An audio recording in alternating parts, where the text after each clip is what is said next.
j'ai annoncé un aggiornamento, une mise à jour de la pratique à plusieurs. Anunció una puesta al día de la práctica entre todos, entre varios. Cette mise à jour est proche du deuxième enseignement de Lacan.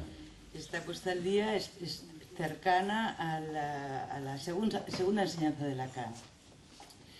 Je vais le dire rapidement pour que chacun puisse comprendre. Lo va a decir rápidamente para que cada uno pueda comprender. Mais c'est bien sûr les grandes routes, c'est plus compliqué que ça. Pero bueno, es una autopista, Oui. Oui. Es más complicado que todo eso, pero va a dar un poco la autopista, ¿no? Los pequeños caminos. Voilà. Le premier enseignement de Lacan, c'est l'idée que le signifiant annule la jouissance. La primera enseñanza de Lacan es que el significante anula el goce. Que le mot est le meurtre de la chose. Que la palabra es la muerte de la cosa. Dans le deuxième enseignement, celui qui démarre après le séminaire 11, en la segunda enseñanza, que es justamente después del seminario 11, o a partir del seminario 11, Lacan dit clairement, par exemple dans le séminaire 17, que le signifiant est connecté à la jouissance. Lacan dice claramente, por ejemplo en el seminario 17, que el significante está conectado con el goce. Que le signifiant peut inclure une jouissance non bordée. Que el significante puede incluir un goce no limitado, no bordeado. Et c'est justement ce que nous rencontrons dans la clinique de l'autisme. Y es justamente lo que encontramos en la clínica del autismo. Je vous ai dit que pour l'enfant autiste, sa difficulté, c'est de faire avec le S2, le deuxième signifiant. Sí. Les he dicho que para el sujeto autista la dificultad es poder hacer algo o poder hacer con el significante 2.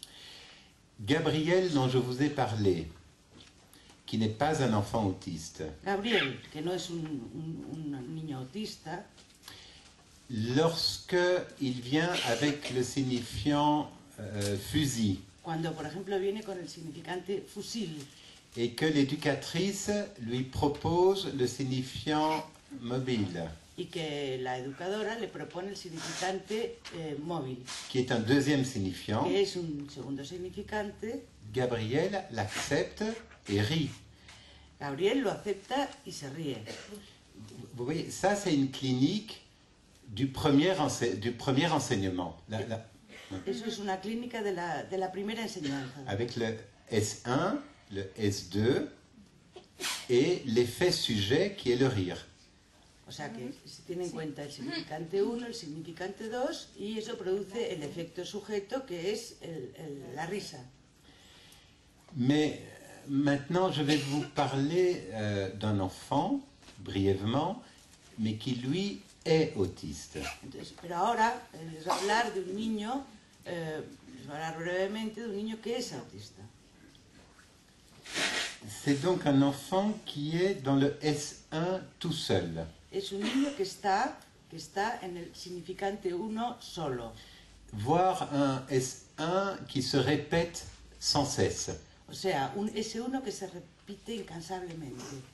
Il n'y a pas un deuxième signifiant qui vient donner du sens au premier. No hay un significante que va a venir a dar sentido al primero. C'est ce que j'ai dit, cette orientation de notre clinique que Alfredo Zenoni appelle la voie de la symptomisation, la voie par le symptôme.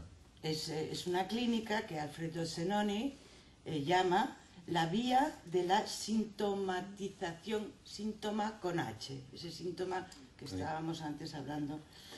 Soit une clinique qui part de ses signifiants tout seul, S1. O sea, una clínica que parte de esos significantes solos. Et qui nous oblige à les complexifier. Y que nos obliga a complejizarlos progresivamente. Alors, c'est un autre type de clinique Es otro tipo de clínica qui permet une certaine localisation, voire même une certaine fixation de jouissance. O sea, es otro tipo de clínica que permite una cierta localización o una cierta fijación del goce. Je vais appeler l'enfant Hamza. Voy a llamar a este niño Hamza. Hamza. Écrit Hamza. Alors, il est... donc, c'est un enfant pour qui la jouissance fait irruption tout le temps. O sea, es un niño para el que el goce irrumpe todo el tiempo. Elle fait irruption dans le réel sous la forme de lancement d'objets. O sea, hace irrupción bajo la forma de lanzamientos de objetos. Des objets comme des assiettes, comme des chaises, comme des couteaux, O sea, tout ce qu'il trouve. Ouais. Objetos como sillas, cuchillos, La bouteille. todo lo que encuentra para lanzar. Donc il y a vraiment un danger. O sea, que hay un peligro verdaderamente. Alors, un intervenant, Cédric, O sea, un educador, un interviniente, Cédric, dans un atelier dessin, avait vu qu'il faisait des scrabuchas. Vous voyez ce que c'est, scrabuchas? Garabatos. O sea, Voilà. un educador había visto que el niño en un taller de dibujo hacía garabatos en una hoja. Mais Cédric est très fin et très subtil cliniquement. Pero Cédric, el educador, es alguien muy fino y muy sutil. Il repère que dans les scrabuchas, l'enfant occupe toute la page. O sea, que de repente ve que con el garabato el niño ocupa toda la página. Que Llena toda la página. l'enfant ne lève pas le crayon. Que no levanta el lápiz. Il le laisse No sur lo la va feuille. haciendo. Et troisièmement, que l'enfant termine toujours par par le resserrage de son scrabucha. Y que el niño termina siempre el dibujo, o sea, como cerrando el dibujo, cerrándolo, termina cerrándolo. Comme si ça faisait un bord au réseau qu'il trace. O sea, como si fuera un borde a toda la red, digamos, que dibuja. Alors, pourquoi je parle de Hamza? Je parle de Hamza parce que ça, faire ce scrabucha, c'est un S1. O sea, ¿por qué habla de Hamza? Porque, bueno, nos da un ejemplo de que ese garabato es un S1, un significante primero. Podemos tomar como un significante primero. Personne ne comprend ce que ça veut dire. Y nadie entiende lo que quiere decir. Il n'y a pas un deuxième signifiant qui dit Lo que quiere decir. c'est le circuit que j'ai fait pour aller à. Oui. Sí, o sea, que no hay un segundo significante que, por ejemplo, sería, bueno, es el circuito que he hecho para ir a algún lugar, que explicaría el primero. Donc un S1 tout seul. O sea, que se trata de un S1 solo, un significante 1 solo. Alors, Cédric, qui manie très bien les computers, les ordinateurs, a l'idée que puisque c'est un réseau, il le met, il y a beaucoup de choses qui se passent, mais il le met devant un logiciel qui s'appelle Google Maps. Bueno, entonces, Cédric, el educador, que se conoce muy bien en las cosas de internet, de ordenador, entonces piensa que se trata quizás de una especie de red y entonces le pone en contacto con el Google Map.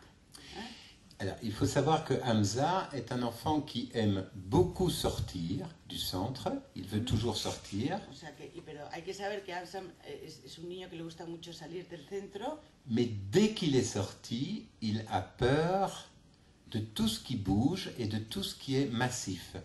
pero pero en el momento que sale tiene miedo de todo lo que se mueve y todo lo que es masivo. Il a peur des chiens, il a peur des gens, il a peur des immeubles. Tiene miedo a los perros, a la gente y a las casas, Oui. y a los edificios. Donc c'est une difficulté pour lui. Entonces es una dificultad para él. Alors, quand Hamza commence le travail sur Google Maps, Entonces cuando este niño empieza su trabajo con ayuda de Google Maps, à la surprise, donc non, Cédric démarre du lieu, du lugar, de l'antenne 110. o sea, Cedric empieza en el mapa, empieza en el hogar donde están, en Antenne Et 110, puis, il laisse l'enfant tout seul. y deja al niño solo.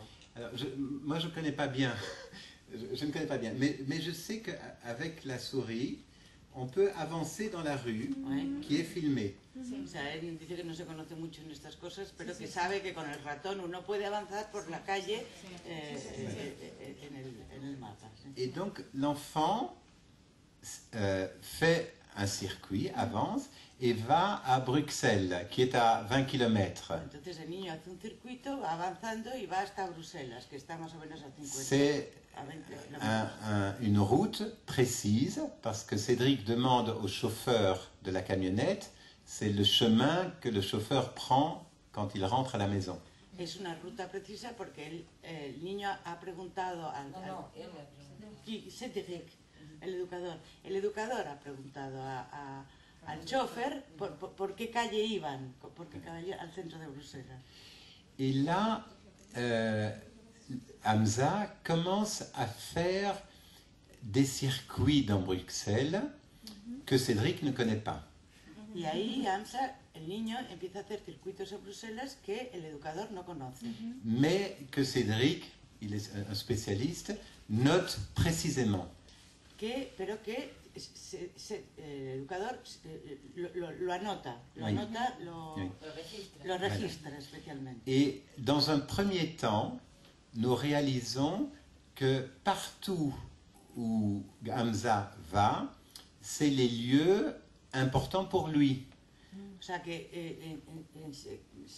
enseguida se pueden constatar que los caminos que por donde va circulando Hamza son Importants pour lui. son muy importantes para La él. maison de son papa, La casa de su padre, la maison de sa mère, parce que les La parents casa de su sont madre. séparés, un lieu de sport, un lugar de deporte, l'atomium. Vous connaissez l'atomium? el Atomium, que es una escultura muy grande que hay en Bruselas que Voilà, representa exactement. Des lieux de promenade qu'il fait avec son père. lugares de paseo que hace con su Oui. padre.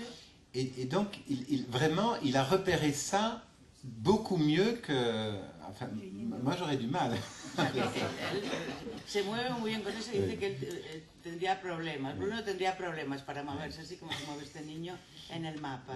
Voilà. Alors, ce qui est formidable, c'est que Cédric vérifie auprès du père, de la mère, les différents lieux. O sea, entonces el educador verifica los diferentes lugares que ha marcado el niño con los padres del niño. Et ensuite, l'enfant commence à faire un réseau nouveau. Il explore des nouvelles rues. Bueno, pero luego el niño empieza a explorar nuevas calles, que no son los lugares que él conoce. Mais chaque fois qu'il a fait ça, il revient toujours à son point de départ. Pero cada vez que hace eso, vuelve de nuevo a su punto de partida, que es el entender, ¿no? Qui est l'antenne, oui, bien sûr. Alors, avec une mémoire visuelle tout à fait étonnante, O sea, con una memoria visual sorprendente, il constitue un véritable réseau dans Bruxelles, constituye una verdadera red en Bruselas, qui est un peu la suite, la complexification de ces Scraboucha.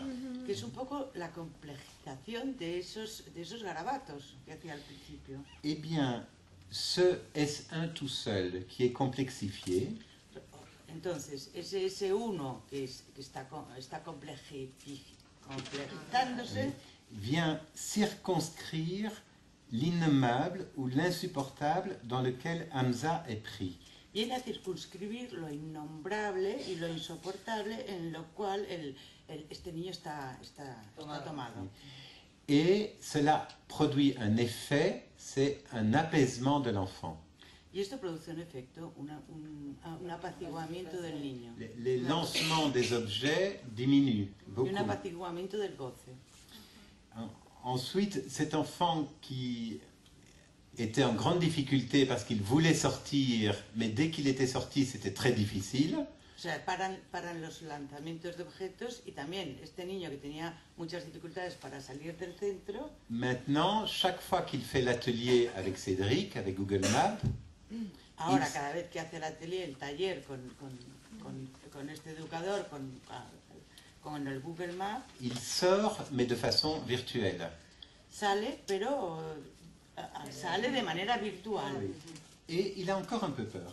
Y tiene todavía un poco Parce de que je miedo. pense qu'on voit même les gens, non Sí, se ve la gente, ¿no? En las Donc, calles. il reste un peu inquiet, mais ça... Y se ven los coches, se ve todo Voilà, así. voilà. Pero todavía está un poco inquieto. Mais quand même, ça lui permet de maîtriser au moins, parce que c'est virtuel, tous ces dangers. Pero, puesto que es virtual, eso le permite de alguna manera de controlar todos esos peligros, Qui ne sont que des images. que solamente son imágenes. Alors, le fait que Cédric ait su appareiller ce signifiant tout seul, ce S1 du circuit, grâce au logiciel Google O sea, Maps. el hecho de que el educador ha podido dar un aparato, ¿no? Oui. Appareiller, Oui, sí, para sostener este S1, este significante amo, con este, o sea, le sostiene con este programa, con este Google Maps, Google ¿no? Maps, oui. Alors, ça a diminué, ça a cadré son débordement, O sea, eso ha encuadrado su desbordamiento et ça a mis en place l'éducateur Cédric. y ha puesto en funciones, ha puesto en su lugar al educador, Cédric. Parce que le jour de l'atelier, chaque semaine, c'est un jour, Porque el día del taller, que se hace cada semana, Hamza attend sur le pas de la porte Cédric AMSA espera en la puerta al educador pour l'emmener directement à l'ordinateur. para llevarle directamente al ordenador. Et donc Cédric a réussi à s'insérer, à se mettre, à se positionner dans le parcours de l'enfant. O sea que Cédric, el educador, ha conseguido introducirse en el recorrido del niño. Si moi je dis à Hamza, s'il jette quelque chose, Hamza, attention, ça n'a pas d'effet. O sea, si él, por ejemplo, le dice al niño cuando se pone a tirar cosas, AMSA, no lo hagas, atención, Oui. dice que no tiene ningún efecto. Si Cédric le dit, c'est un Si lo effet hace formidable. Cédric, entonces eso tiene un efecto formidable. Donc, voilà. Donc vous voyez, c'est une nouvelle façon d'aborder le signifiant O sea, que es una nueva manera de abordar el significante et c'est plus homogène au traitement que l'autiste donne à la langue, au signifiant tout seul. y es más homogéneo con el tratamiento que el niño autista le da a la lengua, al significante solo. Parce que même aujourd'hui, ça n'a pas beaucoup de sens. Porque incluso hoy esto no tiene mucho sentido. Mais de faire de prendre ce signifiant tout seul comme hors sens, acter ça comme, voilà, je te suis, je fais cela avec toi. O sea, que tomar acta de ese significante solo, sin sentido, de decir, bueno, te sigo por ahí. El educador le dice, te sigo por ahí, sin darle ningún sentido, Et de lui faire cette offre d'élargir ce signifiant tout seul. y darle hacer esta oferta de ampliar este significante De solo. le rendre plus dense, plus riche, plus consistant. Hacerle más denso, más rico, más consistente.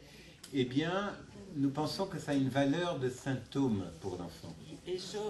Piensan que eso tiene un valor de síntoma con H para el niño. Cela vient lier, cela vient nouer, cela vient limiter la jouissance. Eso viene a ligar, a anudar, a limitar al goce. La jouissance qui n'avait pas trouvé à se cadrer, à se limiter, par le biais de la fonction paternelle. O sea, el goce que no había conseguido limitarse por la vía de la función paterna.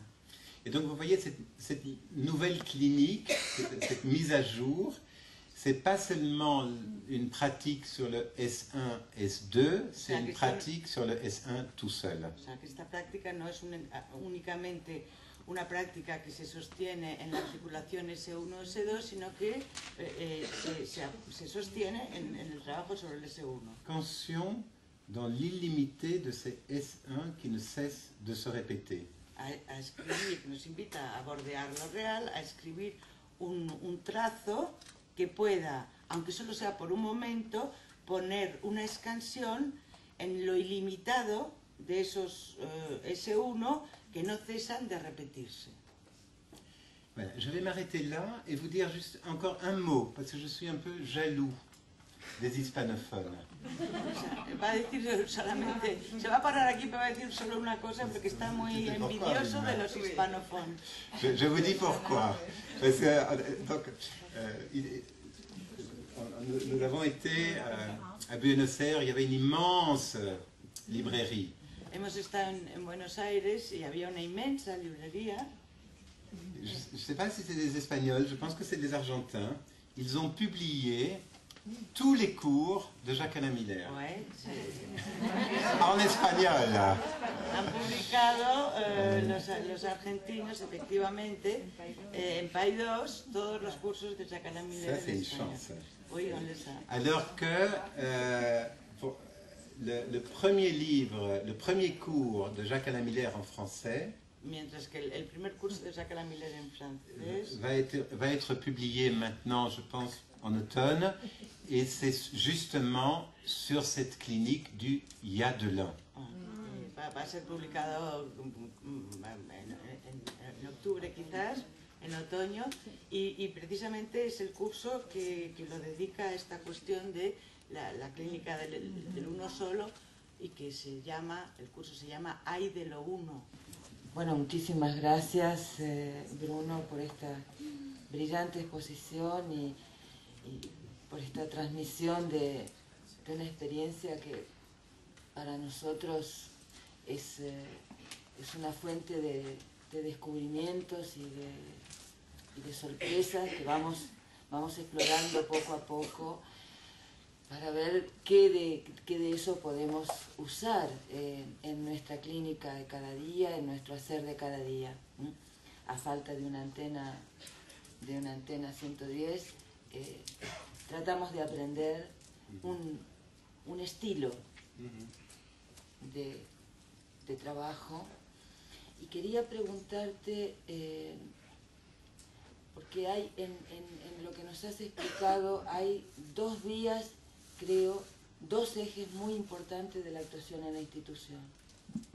Una que concierne al saber, es decir, cómo situarse todos los educadores y tú como responsable en un lugar de no saber todo sobre el niño, en un vacío de saber, que propicia ese vacío de saber que cada niño con cada niño se pueda intentar esta complejización del garabato a la complejidad de Bruselas. Merci beaucoup. C'est exactement ce qu'une maman hier, vendredi, m'a raconté à l'antenne. Es exactamente lo que una mamá ayer mismo le contó en la antena. Son enfant a passé 2 ans dans une école avec beaucoup de conditionnement. Su niño pasó dos años en una escuela con muchos... programa de condicionamiento. Un programa de condicionamiento. Voilà. Et la maman n'a pas jugé l'école. Elle a juste dit ça ne convenait pas à ma fille. La mamá no juzgó la escuela, ese tipo de escuela, sino que simplemente dijo esto no convenía para mi hija. Alors elle nous a dit mais qu'est-ce que vous faites? Y nos preguntó, ¿pero qué hacen ustedes? Parce que l'enfant est depuis le mois de septembre. El niño está ahí desde septiembre. Et elle dit mais je ne comprends pas. Dice, no entiendo. Maintenant l'enfant, je peux sortir avec ma fille au magasin. Dice, ahora puedo salir con mi hija a la tienda. Elle dit des mots. Dice palabras. Elle me regarde. Me mira. Elle est affectueuse. Es afectuosa.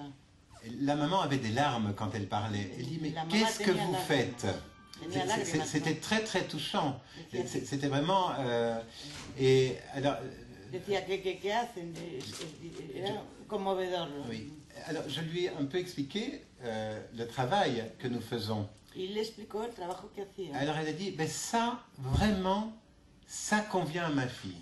Y dijo pues eso justamente es lo que le conviene a mi hija. J'étais très content parce que vous savez qu'en France et en Belgique c'est parfois un peu compliqué. La psychanalyse est très critiquée. Non, mais j'étais content parce que j'ai dit à cette mère, je l'ai remerciée pour ce qu'elle nous disait. Et en plus, c'est une maman qui... c'est ça qui est intéressant, c'est que, vous savez, les parents qui viennent à l'antenne, ils ne savent pas que nous sommes orientés par la psychanalyse. O sea, y además es una madre que, bueno, los padres que vienen a la antenne no saben que están orientados por el psicoanálisis. Certains le savent. Algunos lo saben. Mais la majorité ne le savent pas. La mayoría no. Et moi, je ne dis jamais, ici c'est la psychanalyse. Y él no dice nunca aquí, no abandera nunca. Je ne le dis pas. Donc c'est pour ça que ça m'a... J'ai un peu expliqué à la maman, parfois les difficultés qu'on avait, et il y a un communiqué en Belgique qui voudrait suivre l'exemple français, c'est-à-dire interdire nos institutions. O sea, que ahora en este momento hay un comunicado en Francia que en Bélgica, que de la misma manera que en Francia quieren prohibir la intervención del psicoanálisis con niños autistas. Alors j'ai expliqué qu'il y a une semaine, nous avons eu une conférence de presse à Bruxelles. Y le explicó que hace unas semanas habían tenido una conferencia de prensa en Bruselas. Organisée par le président de l'association en Belgique. Organizado por el presidente de la asociación de notre Bélgica. association. De l'école, oui. Organizado por el presidente de la asociación en Bélgica, de la escuela de la Caniana. Voilà.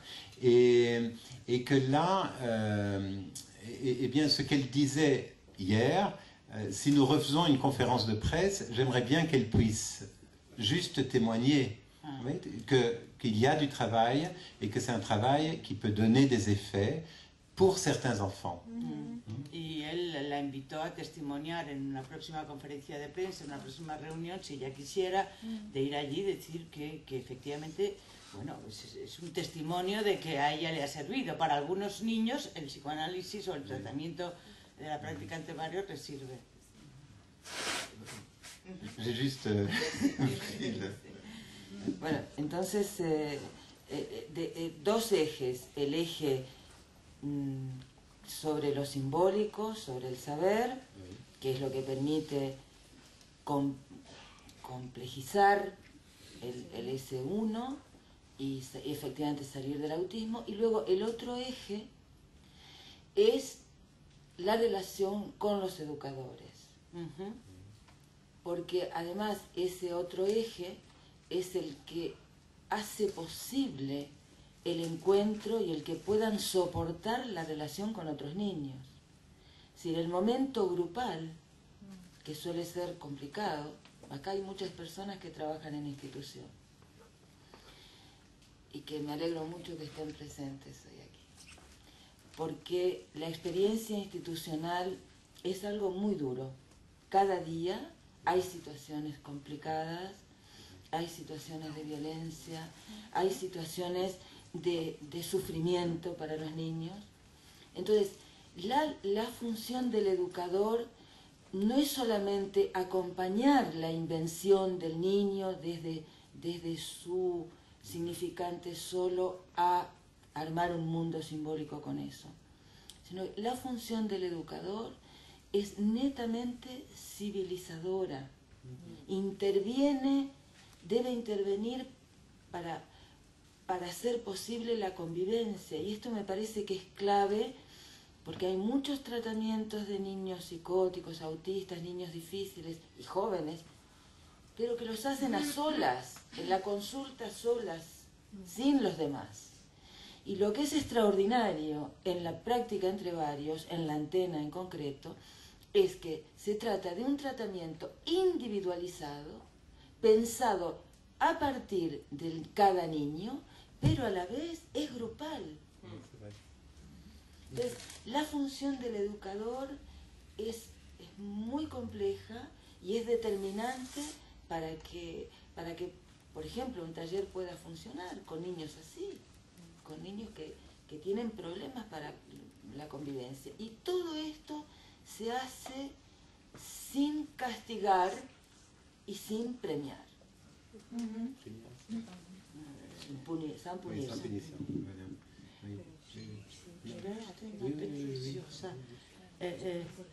Iba a añadir a esto que planteaba Vilma, que además la antena, yo no sé, pero a veces hemos traducido por educador, pero se llama intervinientes, no son educadores.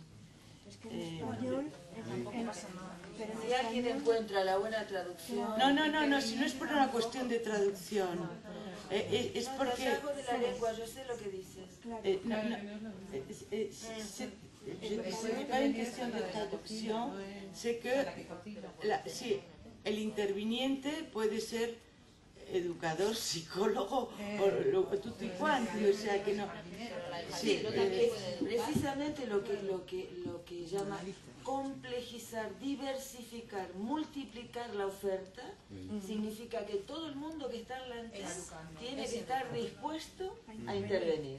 Eso es. Y estoy de acuerdo que no hay ninguna palabra en español, lo hemos pensado, que pueda definir exactamente lo que significa interviniente. Il y a une expression de Virginio que j'aimais beaucoup. Hay una expresión de Virginio Bayo que le gustaba mucho. Lui parlait à ce moment, il y a longtemps, le mot intervenant, on n'utilisait pas encore. No se utilizaba todavía la palabra interviniente. Mais il était déjà dans ce qu'il disait. Pero estaba ya en lo que decía. Parce qu'il disait, nous sommes des éducateurs quelconques. Porque él decía, no somos educadores, un educador cualquiera. C'est-à-dire ne pas se prendre pour no tomarse l'éducateur. Por el educador. Sí. Et il disait, nous ne sommes pas seulement le secrétaire de l'enfant. Y no somos únicamente el secretario del niño. Mais nous sommes un secrétaire actif. Somos un secretario activo. Alors il disait, nous sommes presque... il utilisait le mot de... C'était Virginio, le mot de notaire. Notario. Bien utilizaba el nombre de notario. Celui qui prend acte. Que toma acta. Qui initie. Que inicia. Qui intervient. Que interviene. Et donc, et je pense que le mot intervenant me paraît juste. Il vient du Courtil, mais ça m'a paru plus juste. Sí. O sea, voilà. Es una palabra que surgió en el Courtil, que era otra institución del mismo tipo. ¿Cómo se llamaba antes la antena? Comment? Avant? Maintenant, intervenant. Non, avant. Éducateur. Ah, oui. Alors, opérateur. Opérateur, c'est le mot italien. Opérateur, oui. Et alors, bon, ça c'est un beau mot aussi. Mais opérateur en français, c'est... Oui. Una pregunta. Solo dar las gracias a Bruno por la conferencia y yo creo que te abre un nuevo campo de trabajo con niños con este tipo de trastornos. O sea, yo trabajo en un centro de atención temprana y allá hay logopedas, psicomotricistas, fisioterapeutas. Me planteaba un poco si lo implantáramos un poco aquí o intentáramos hacer algo similar. No sé muy bien allí la figura del educador, ¿cómo lo hacéis para conseguir? O sea, a mí me tiene fascinado, para conseguir que tengan esa sensibilidad esa formación, esa capacidad para poder entender al niño, cosa que aquí nosotros lo veo a años luz. Es decir, aquí nosotros, cada profesional está en la figura de su saber, trabaja de forma individualizada con su niño, y por mucho que intentemos trabajar de forma global, eso no se va a poder conseguir nunca. O sea, a lo mejor soy un poco pesimista, o sea muy pesimista, ¿no? Pero me gustaría saber cómo lo hacéis allí con los educadores. Es decir, si les formáis, si es más por sensibilidad de los educadores, o cómo lo conseguís. Merci pour la question, c'est formidable. Gracias por la pregunta, es formidable. Je vais vous répondre par une petite histoire. Le va a responder con una pequeña historia. Nous avons la chance de recevoir des stagiaires qui viennent du monde entier. O sea, tienen la suerte de recibir estagiarios becarios que vienen de todo el mundo. Sí. Et nous avons reçu quelqu'un qui venait de Moscou. Y hemos recibido a alguien que venía de Moscú. C'était la première fois qu'il était envoyé à l'extérieur de son pays pour faire un stage dans une institution. Era la primera vez que salía de su país para hacer un stage en una institución. À Moscou, j'ai appris que c'est un psychologue important. Y en Moscú yo supe que era un psicólogo muy importante. Oui. Nous avons parlé d'un enfant en réunion. Y hemos hablado de un niño en una reunión. Et lui est intervenu. Y él intervino. Et il a expliqué à toute l'équipe quel était le problème de l'enfant. Y ha explicado a todo el equipo el problema del niño, cuál era el problema del niño. Mais il avait passé une semaine avec nous. O sea, pero acababa de llegar, hacía una semana que estaba con ellos en la antena. Et il y a eu un grand silence. Y ha habido un gran silencio. Et puis nous avons continué à parler de l'enfant. Y luego siguieron en la reunión hablando del niño. La semaine d'après, à la réunion suivante, la semana siguiente, en la reunión siguiente, il est venu me dire vino a decirle que il croyait s'être trompé. Que pensaba que se había equivocado. Et que ce qu'il avait dit, c'était ce que lui pensait. Y que lo que él había dicho en la reunión anterior era lo que él pensaba. Et il avait compris en une semaine y entendió en una semana que les intervenants dans la réunion voulaient apprendre ce que l'enfant nous enseignait. Y entendió en una semana que lo que querían los intervinientes era aprender lo que los niños le podían enseñar. C'est une petite histoire qui est une histoire vraie. Il en a parlé. Maintenant, c'est quelqu'un qui est dans le champ freudien. Ahora es alguien que está en el campo freudiano. Mais ça donne un peu la dimension du... Alors, ça n'annule pas le savoir de l'orthophoniste, du psychologue, du psychomotricien. O sea, eso no anula el saber del logopeda, del psicomotricista, de los especialistas. Mais par rapport à ce que l'enfant nous donne comme signifiant, pero el significante que nos da el niño,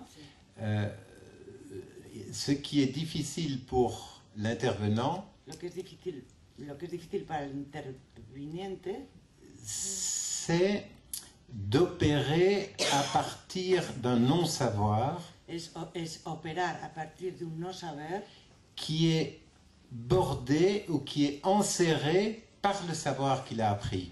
Que está bordeado al mismo tiempo por el saber que tiene, por el saber que ha obtenido.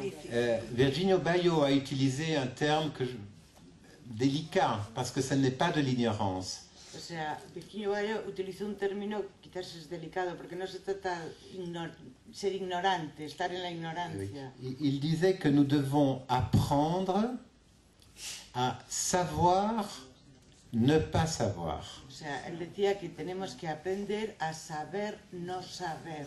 Et ne pas savoir, c'est un savoir. C'est arriver à faire un vide au creux du savoir. Sí. No saber es un saber también, es conseguir hacer un agujero en el centro del saber. Mais je me sens très proche de ce que vous dites. Pero me siento muy cercano a lo que usted dice. Parce que j'ai la chance de voyager un peu dans certaines institutions. Porque tengo la suerte de poder viajar, ir a ciertas instituciones. Et ça met des années avant que on lâche son propre savoir. Y tiene que pasar bastante tiempo para que podamos soltar nuestro propio saber. Una pregunta, Bruno.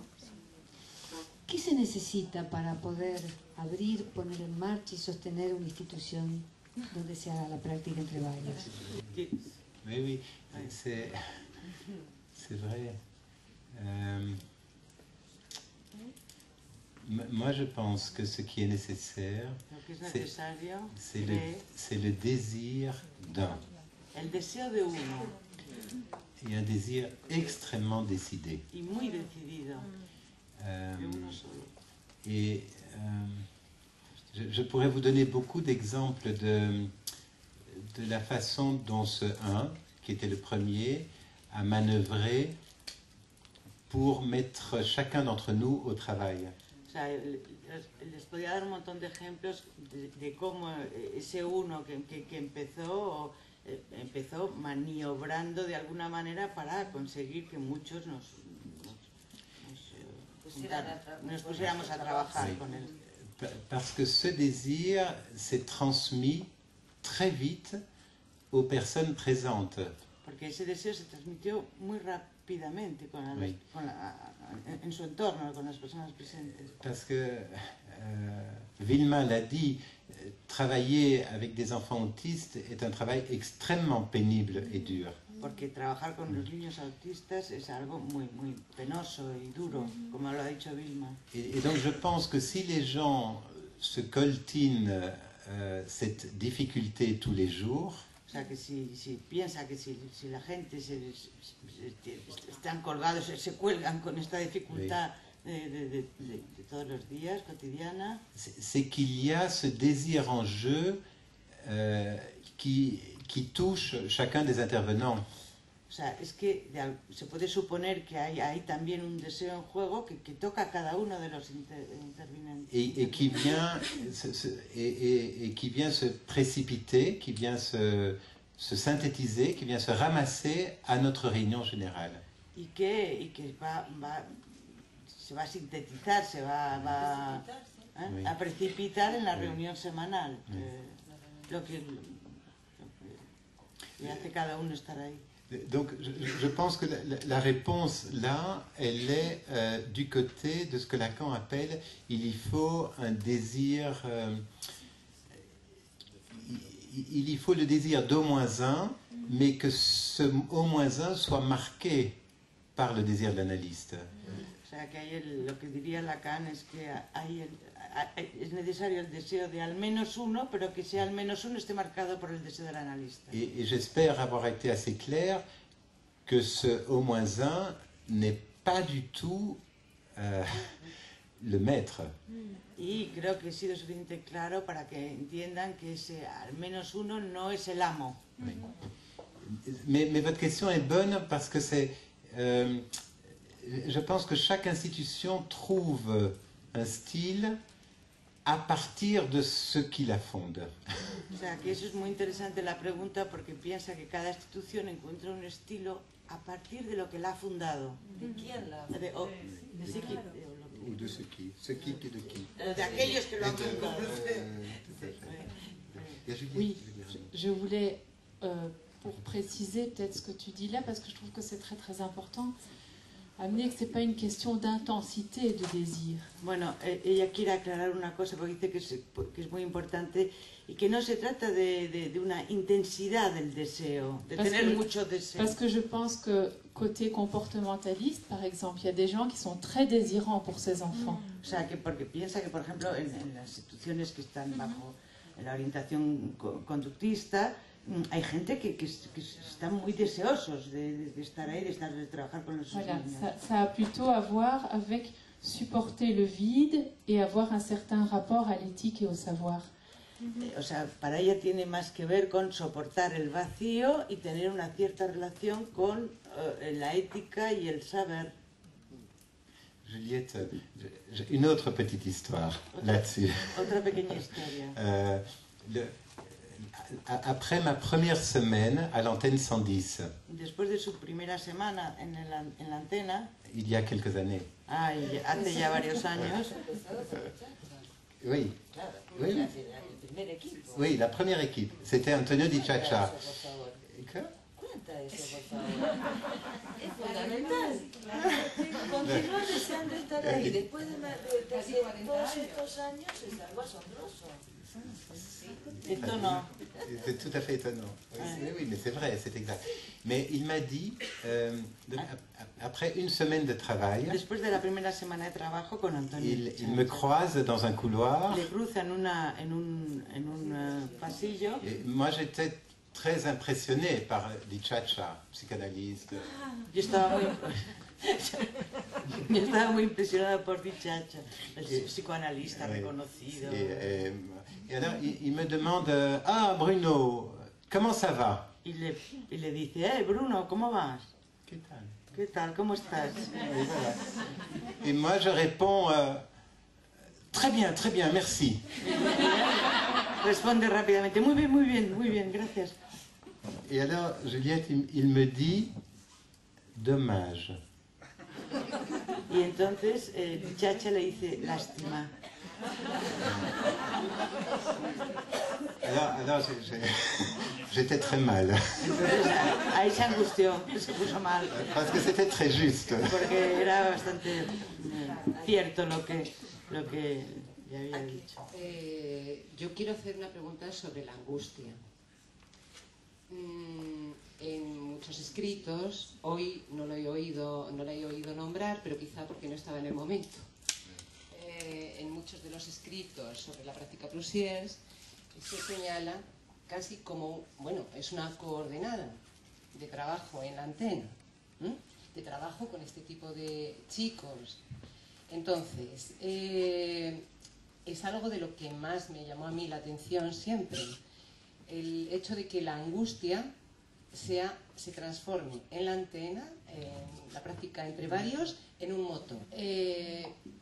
Cuando lo habitual en otras prácticas es tratar de evitarla, como si negarla la hiciera inexistir. Mi pregunta es, la angustia, ¿hay una angustia buena y una angustia mala? ¿O lo que la hace buena o mala es lo que se hace con ella? Mon idée, c'est que c'est le traitement qui transforme cela. Es el tratamiento lo que hace que la angustia se transforme.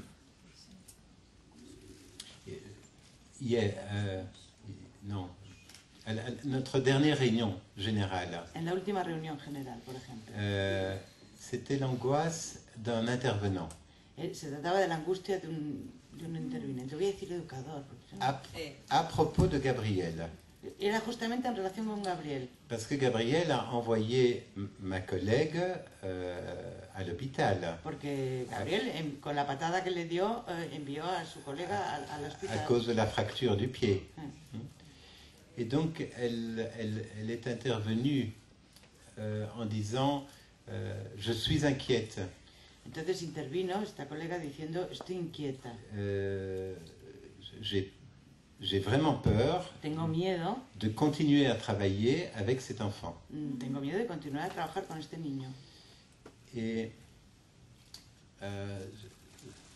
c'est délicat parce que l'angoisse, elle est épidémique. Sí, es delicado porque además la angustia es epidémica. O sea, Si une personne a peur, après, il y a 25 personnes qui ont peur. si una persona tiene miedo, luego hay 25 que tienen miedo. Alors, mon idée, ça a été de lui dire qu'elle avait raison Mi idea fue el decirle que tenía razón d'avoir peur. de tener miedo. Parce que lorsque Charlotte est intervenue à propos de Gabriel, Porque cuando esta educadora intervino a propósito de Gabriel, elle a pensé que c'était apaisé. pensaba O sea, la educadora que intervino, estaba hablando de otra, le estaba hablando a otra educadora. Entonces le dijo que Charlotte, la educadora que intervino... Elle a pensé que c'était fini. Et Charlotte pensaba que se había acabado, que se dio la media vuelta. Elle s'est levée, et elle est sortie. Elle a tourné le dos à l'enfant. Y le dio la espalda al niño.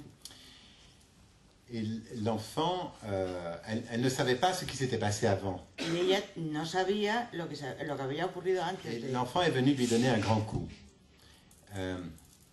Alors, moi j'ai dit à l'intervenante qui avait peur, vous avez raison. O sea, él lo que le ha dicho a la educadora que expresaba su miedo, le ha dicho, usted tiene razón. Mais comme on en avait parlé pendant 1 heure, pero como habíamos hablado durante 1 hora, on avait saisi qu'il s'était passé beaucoup de choses avant le coup.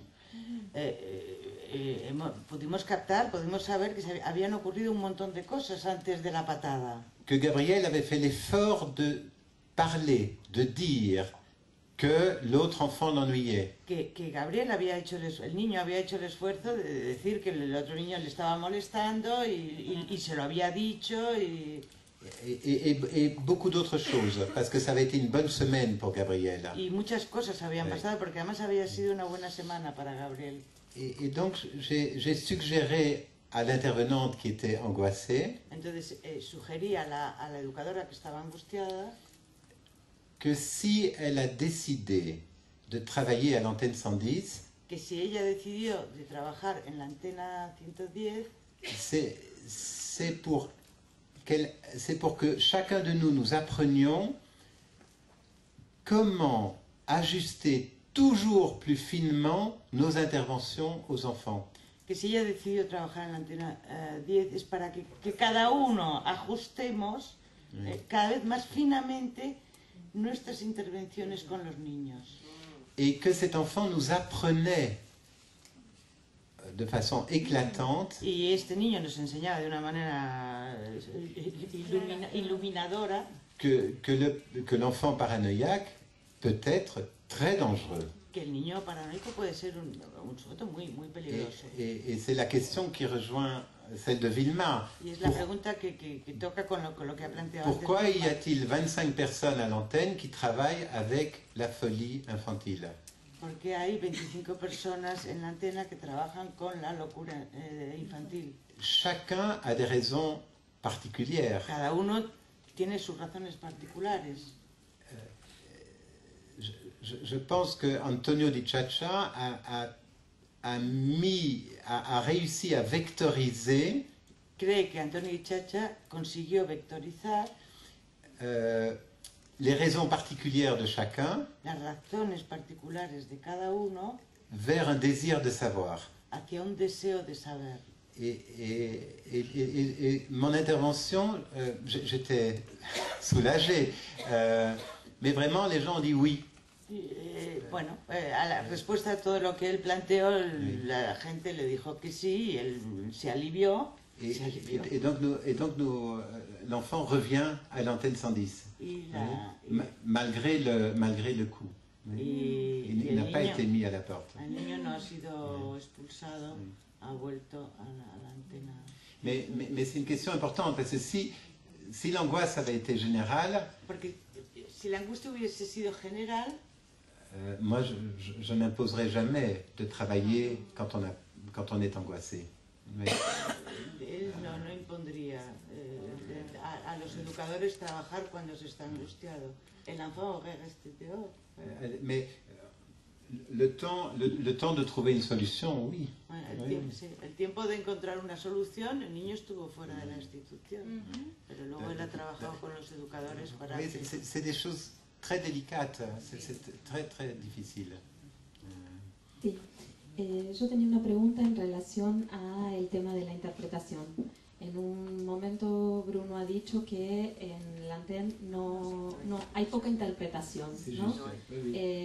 Sin embargo, la verdad es que pensando a la luz de la segunda enseñanza de Lacan, uno plantearía que hay una interpretación que tiene más que ver con bordear lo real, con la dimensión del acto, con la dimensión de lo que el sábado pasado en el seminario hablábamos de hablaba María-Hélène Bruce de la performance del analista, y me parece que en el caso del niño autista, con el trabajo con el Google Maps y, digamos, y todo el despliegue significante, de la misma manera que muchas veces ocurre con el juego, en el trabajo de un analista con un niño, hay una dimensión de la interpretación que efectivamente produce al sujeto, ¿no? Que no será la interpretación en el sentido de la primera enseñanza, del S1, S2, o de establecer un cierto punto de capitón, pero sí de ir construyendo esas coordenadas, ¿no? Entonces, me parece que el trabajo con el Google Maps tuvo un valor de interpretación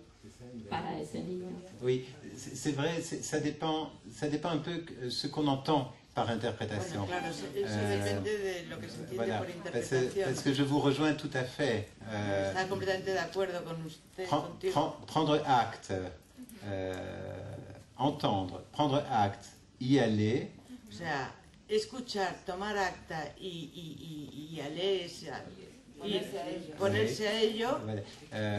C'était le travail de Cédric, remarquable. Era el trabajo de este educador, Cédric, que es notable. L'interprétation dont je parlais, c'était donner du sens.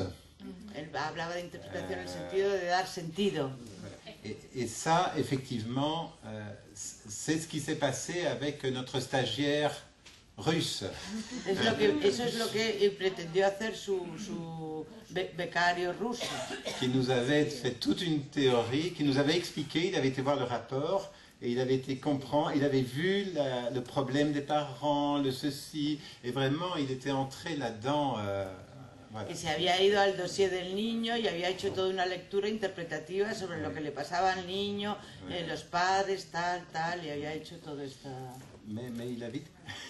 Pero, il a vite compris. Pero parece ser que ha entendido rápidamente que no se trataba de eso. Et donc nous disons plutôt qu'il n'y a pas d'interprétation, maintenant c'est une question de mots. Simplemente precisamente María-Hélène Bruce, en el trabajo publicado en Quelques jours à dire, dice que podía encontrarse en la antena el cartel "aquí no se interpreta". Oui. Planteaste que el sujeto depende de lo que sucede en el otro. Y hablaste de las condiciones del otro y lo ilustraste con los educadores como otro y las condiciones de los educadores e incluso de ti mismo.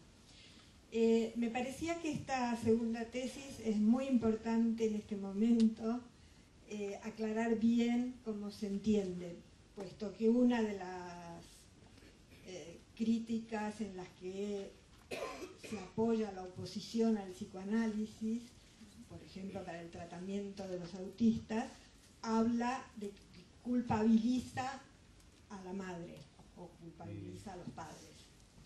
Entonces me parecía que era muy importante aclarar esta segunda tesis. Y en ese sentido me parecía interesante que hubieras ilustrado precisamente con uno mismo, ¿no? Con lo que hacen los educadores. Je dois préciser certaines choses.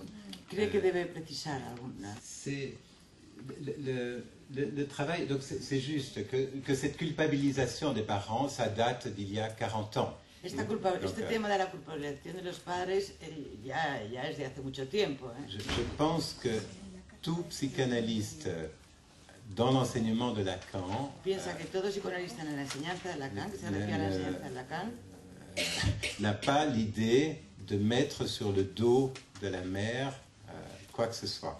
No tiene idea de poner bajo el peso de la madre o bajo la espalda de la madre o sobre la espalda nada, el autismo del niño. Je fais une parenthèse. Il y a eu un film qui est sorti en France qui s'appelle Le Mur. Alexandre Stevens m'a dit que 3 fois la journaliste lui a demandé s'il considère que les parents ont une responsabilité. O sea, que la misma periodista de la película, del documental El Muro, que le contaba a Bruno que la periodista insistentemente 3 o 4 veces le dijo, pero es que los padres tienen una responsabilidad sobre el autismo. Y Alexandre dit chaque fois non. Y Alexander, este colega, le respondió cada vez no. Pero ella le quería hacer decir, insistía, de una manera insidiosa.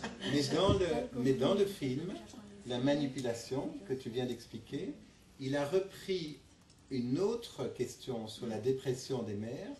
Et donc à la question, est-ce que les parents sont coupables? Alexandre dit non. Bueno, a la pregunta repetida en varias ocasiones, ¿los padres son culpables del autismo? Y Stevens dijo claramente no. Mais Alexandre a parlé à un moment donné de la dépression des mères, sur toute autre chose. Pero en un cierto momento de la entrevista, él habla en otro momento de la depresión de las Et madres. donc à la question de est-ce que les mères sont coupables, elle a mis comme réponse la dépression des mères. Puede afectar a los niños. Ça, c'est une vraie manipulation. C'est terrible. Yo es que estoy emocionado con él. No, un poco con lo de los padres, siguiendo la escena de los padres, ¿no? Me gustaría saber un poco cómo trabajáis con los padres en la institución, dentro de la práctica entre varios, si les consideráis a ellos dentro de los varios, y cómo les colocáis en cuanto al no saber y al saber, es decir, cómo les colocáis vosotros a los padres respecto a eso y cómo se colocan ellos, ¿no? Un poco para entender el trabajo que hacéis con sus hijos. D'abord, je dois dire que pour moi, quand j'ai repris le poste de la direction thérapeutique, c'était la part de travail la plus délicate. Bueno, cuando él tomó el lugar de director terapéutico, es el lugar más delicado en toda la institución. Parce que ce que j'ai compris, Porque lo que comprendí c'est que les enfants peuvent rester chez nous 3 années. es, por ejemplo, que los niños pueden quedarse en la institución durante 3 años. Bueno, Et c'est uniquement parce que les parents repèrent un progrès important chez l'enfant y únicamente porque los padres ven que hay un progreso en los niños. que petit à petit, ils commencent à nous faire confiance. Y poquito a poco, viendo ese progreso, los padres van haciendo confianza en la institución. Et donc c'est un peu à la fin du séjour de l'enfant qu'une relation de confiance existe. O sea, es más bien al final de la instancia del niño en la institución cuando se ha establecido una relación de confianza. Se ve que hay una relación de confianza. Alors, Se verifica. oui, Se verifica. je peux vous dire comment moi je travaille, mais je ne suis pas sûr du tout que ce soit la bonne façon. Puede decirles cómo él trabaja, pero dice que no es seguro que sea la mejor manera. Mon idée, quand nous rencontrons les parents très régulièrement. Dice que ellos se encuentran con los padres muy regularmente, hablan con los padres muy a menudo. Et il y a 2 temps dans la réunion. Hay 2 tiempos en la reunión. Le premier temps où je leur demande est-ce qu'il y a un changement? Comment va l'enfant? Un primer momento donde él les pregunta cómo va el niño, ha habido cambios. Et le deuxième temps où nous rendons compte de notre travail. Y un segundo momento donde la institución da cuenta de su trabajo a los padres. Et du travail de l'enfant. Y del trabajo del niño. Les éducateurs présents amènent les cahiers, les dessins, les marionnettes, ce qu'ils ont fait. O sea, los educadores traen pues los dibujos, las marionetas, lo que los niños han hecho en los talleres. Et donc il n'y a pas... on a pris les choses au niveau très basal. Se toman las cosas de una manera muy básica, muy basal. Il n'y a pas une grande anamnèse, il n'y a pas de questions, il n'y a pas de... Vraiment, nous parlons de l'enfant. Dice que no hay una anamnesis, ni preguntas, con los padres se habla del niño. Et ce qui m'a surpris, c'est que maintenant, ça fait la 3e fois qu'une mère d'un enfant Dice que es, por ejemplo, algo que le ha sorprendido, que es la tercera vez que una madre de un niño est venue, m'a téléphoné en disant, écoutez, je dois vous parler de mon enfant. que le ha llamado y le ha dicho, quiero hablarle de mi hijo. Et il y a une maman comme ça que j'ai vue pendant 2 ans, chaque semaine. Sí, es una madre que estuvo viéndola durante 2 años, Oui. cada semana. Mais ça m'a surpris parce que vraiment l'antenne ne le demande pas du tout. Quand nous voyons les parents, nous parlons de l'enfant, les parents parlent de l'enfant, nous parlons de l'enfant, et c'est tout. O sea, que lo que le sorprendió es que la madre le llamara a él para hablarle del niño, pero para hablarle de ella o para hablar... Les parents parlent des progrès de l'enfant, de ce qu'ils voient, des Sí, changements. sí, los padres hablan del niño y los educadores hablan del niño, pero lo nuevo que es que se... Qu'est-ce qui vous a surpris? Ce qui m'a surpris, c'est que j'ai eu 3 fois cela, mais il y a une maman qui m'a demandé de me rencontrer pour parler de son enfant, et oui, j'ai oublié de dire, elle m'a parlé d'elle. Ah, wow, voilà. Mais oui. O sea, que ya después de muchos años, 2 años, y que él la veía todo el tiempo y se juntaban en la reunión y hablaban del niño, ella le ha llamado para hablar de ella misma. Mais ce qui est vrai, c'est que quand une mère parle de son enfant, voilà, elle parle de son objet, elle parle d'un de ses objets. Sí, pero es verdad que al mismo tiempo, cuando una madre habla de su niño, habla también de su objeto más íntimo. Mais maintenant, pour résumer, on n'est pas très loin dans le travail avec les enfants, avec les parents. Je trouve que c'est difficile. Ça reste très, très, très difficile. Dice que no han ido muy lejos en el trabajo con los padres, que encuentra que todavía es un tema muy, muy difícil. Et je pense que c'est un peu lié au monde postmoderne dans lequel nous sommes. Y dice que esto quizás está ligado al mundo postmoderno en el que estamos. Où certains parents ont la position de nous prendre pour le médicament. Pas la Rilatine, pas le Risperdal, mais... Sí, donde los padres tienden a tomarnos como una medicación más, como el Risperdal, como uso de nosotros como... Voilà, juste, on est le substitut d'un médicament, on est l'équivalent d'un médicament. Et donc, ce qui est difficile, c'est l'engagement subjectif des parents. C'est de faire comprendre aux parents qu'ils sont un acteur comme nous et comme l'enfant. Sí, lo difícil es eso, que los padres de alguna se comprometan subjetivamente, o sea, hacerles entender que forman parte del asunto tanto como el educador o como el niño. Un éducateur, donc oui, qu'ils ont une partie prenante, qu'ils ont une responsabilité. Que tienen una responsabilidad en el tratamiento tanto como el educador o tanto como el niño. Qui me disait ça était content. Je pense qu'il a eu le sentiment d'être traité comme quelqu'un de responsable. O sea, que el padre que le decía esto estaba contento y que piensa que tuvo la sensación de que se le tomaba como alguien responsable. Encore quelque chose de surprenant. Donc, à cause de ce film, Le Mur, o sea, algo también un poco sorprendente. A raíz de esta película, El Muro, qui a fait beaucoup de tort à nos institutions. Que ha hecho mucho daño a nuestras instituciones. Dans les forums, j'ai vu des parents très opposés à la psychanalyse. En los foros he visto a padres muy, muy opuestos al psicoanálisis. Et alors, c'est amusant parce qu'ils parlaient d'une institution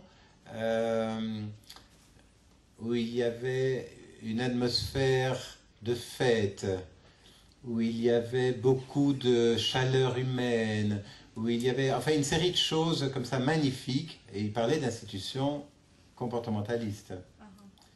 O sea que estos padres hablaban de instituciones donde había mucho calor humano, voilà. Que había un aire de fiesta, y hablaba de instituciones comportamentalistas. Et ce qui m'a frappé, conductistas. Ce qui m'a frappé quand j'ai lu cela, je me suis dit mais c'est très proche de l'antenne 110. Claro, y él al leer eso he dicho, pero esto se parece mucho a lo que hacemos en la antenne. Autrement dit, je pense que beaucoup de parents ont eu affaire, peut-être, avec une idée fausse de nos institutions. Ils ont des idées qui ne correspondent pas du tout à ce que nous faisons et au travail que nous faisons, je pense. Que hay muchos padres que quizás no han tenido una idea falsa de lo que se hace en este tipo de instituciones. Surtout parce que vous transmettez que c'est très gai de travailler là-bas, même s'il y a de l'angoisse. O sea, lo que le digo es que lo que también transmiten es que los educadores, hay una cierta alegría para trabajar ahí, aunque haya angustia, ¿no? Como hemos comentado antes, pero... Vous savez ce qui est compliqué, Carmen, maintenant à l'antenne 110. Lo que es complicado ahora en la antena 110. Quand moi je travaillais comme éducateur, Cuando yo trabajaba como educador, on s'autorisait beaucoup de choses. Nos autorizamos cada uno muchas cosas, hacer muchas cosas. Il y avait un problème avec un enfant, on le prenait, on allait manger des frites à la baraque à frites. Por ejemplo, eso. Ah, oui, voilà. No, pues por ejemplo eso, había un problema con un niño, le tomamos por la mano, nos lo llevamos a tomar patatas fritas, que se toma mucho en Bélgica, que hay pues Alors, aujourd'hui, ce qu'il y a pour chaque intervenant à faire surgir, c'est de pouvoir s'autoriser de lui-même dans la logique de l'antenne. Claro, el problema que veo ahora es que para muchos educadores que hay mucho problema para que se autoricen ellos mismos en la lógica de la antenne. Para que tomen... C'est s'autoriser pas sans l'autre. S'autoriser. Claro, es autorizarse pero al mismo tiempo teniendo en cuenta al otro. O sea, que uno se da, se lo permite pero teniendo en cuenta al otro. No es algo... Cuando hablamos de autorizarse no es únicamente hacer lo que uno le dé la gana, es hacer uno lo que piensa que debe hacer o que tiene ganas de hacer, pero teniendo en cuenta al otro, cosa que es más complicado. No, autorizarse es esto. Y ese es el, bueno, espera, para terminar, ese es el problema ese es el problema que ves ahora, c'est le problème que tu vois chez les éducateurs maintenant, de s'autoriser avec l'autre. Oui, c'est un problème. Il y en a un autre, c'est l'envers. L'envers, c'est que je me bats tout le temps contre les effets d'identification. Y el reverso de eso es que dice que él se pelea todo el tiempo contra los efectos de identificación de los educadores. Que la pente des jeunes, c'est de faire comme l'autre. Comme l'autre. Ça, c'est un problème. Plus qu'avant. Je ne sais pas. Ah, bueno, le digo que más que antes, porque dice que otra pendiente es que los educadores hacen como el otro, se identifican al otro, pero no tienen iniciativas propias. Y digo que si ahora eso pasa más ahora que cuando él era educador, me dice que no sabe muy bien. Lo cierto, si me permites, es que 20 años después o 30 años después o lo que sean, la invasión de los programas de reeducación ha generado incluso otro tipo de educadores, es decir, que no solamente se autorizaban más, era otro concepto incluso de la pedagogía. O sea, realmente el educador pensaba en la educación, en la civilización, no en el programa. Y entonces esto hay que tenerlo en cuenta en la época actual.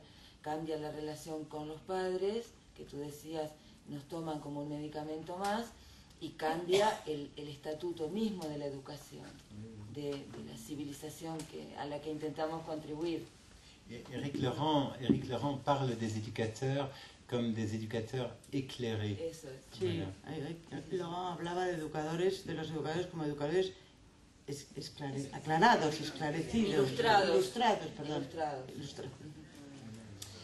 Sí, por algo que ha comentado de refilón Bill, más me ha venido a la cabeza y me parece muy importante hablar de la responsabilidad de los niños en institución. se ve bien en cada viñeta que relatas cómo estos niños se van haciendo responsables de lo que les acontece, de sus modos de respuesta, del trabajo que hacen. Y es algo muy diferente a lo que se ve en otras instituciones, por ejemplo, en centros de menores que están en el sistema de protección, donde cuesta mucho que se responsabilicen de sus cosas más básicas a veces. Es una tarea impresionante, que se responsabilicen pues de lo que tienen que hacer. Y en esa línea, esa pregunta que tú planteabas de centros de menores, yo sí creo que se ha trasladado a ellos como una cuestión casi carcelaria, porque la responsabilidad no se puede jugar en términos de premios y castigos. Ahora vivimos incluso en la prisión, tenemos módulos de respeto, de trabajo en prisiones.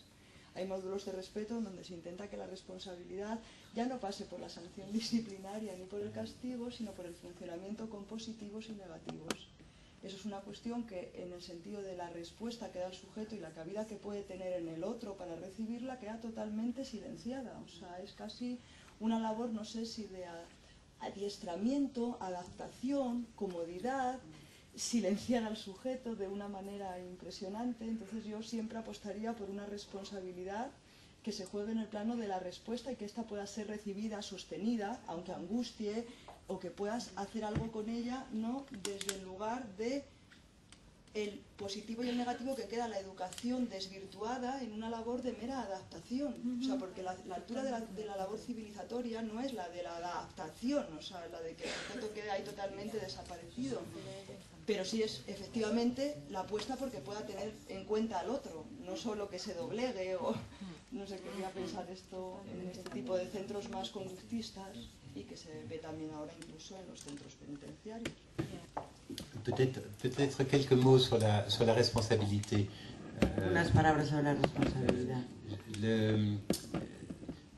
Finalement, ce qui s'est passé avec Gabriel, Finalmente lo que ocurrió con Gabriel, quand j'ai rencontré les parents et l'enfant, cuando me encontré con los padres y el niño, ça a eu un effet qui m'a surpris. Tuvo un efecto que me sorprendió mucho. D'abord parce que ce sont des parents qui vivent dans la même maison, mais qui ne se parlent plus depuis longtemps. Primero porque son padres que viven en la misma casa, pero que no se hablan desde hace mucho tiempo. Qui mangent séparément. Que comen en lugares separados. D'ailleurs, il n'y a plus d'heure de table. Il n'y a plus un moment où on mange ensemble. O sea, no hay un momento Chacun vient se servir dans les casseroles qui sont toujours là, chaudes. No hay un momento de reunirse para comer, cada uno se sirve de la cacerola cuando quiere. Et le père qui était très absent et qui vraiment avait l'idée que tout était de la responsabilité de la mère, qui est une personne un peu perdue. O sea, y el padre que estaba muy ausente y que pensaba que toda la responsabilidad la tenía la madre, que a su vez es una persona bastante perdida. Comme j'ai provoqué une réunion très vite, como provoqué una reunión muy rápida, le père était là, la mère était là, Gabriel était là. Los tres estaban ahí, el padre, la madre y el niño. Et le père a pris position. Y el padre tomó posición. Il a parlé à sa femme et il a parlé à son fils. Habló a la madre y al niño.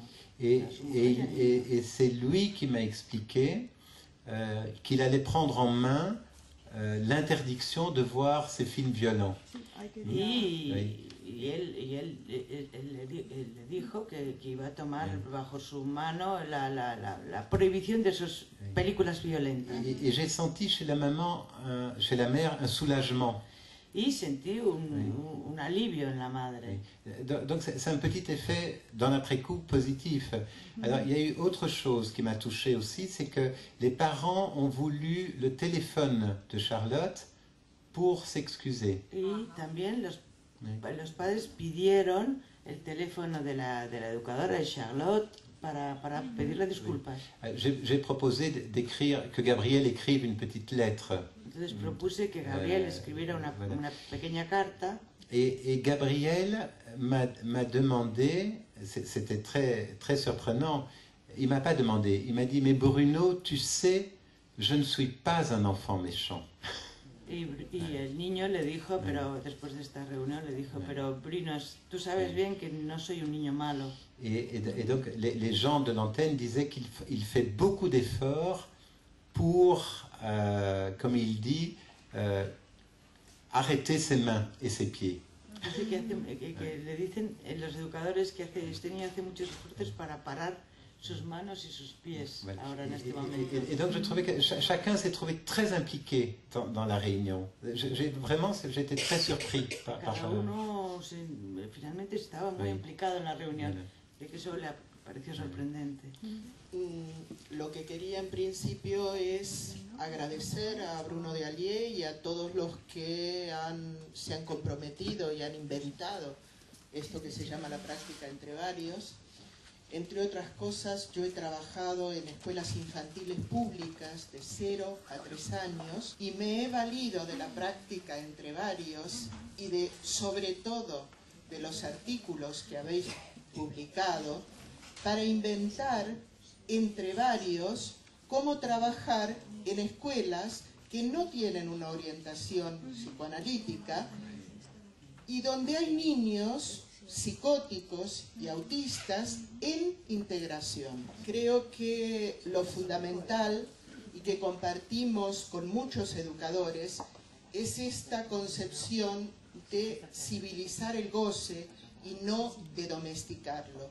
Es decir, tomar en cuenta la dignidad de los seres hablantes.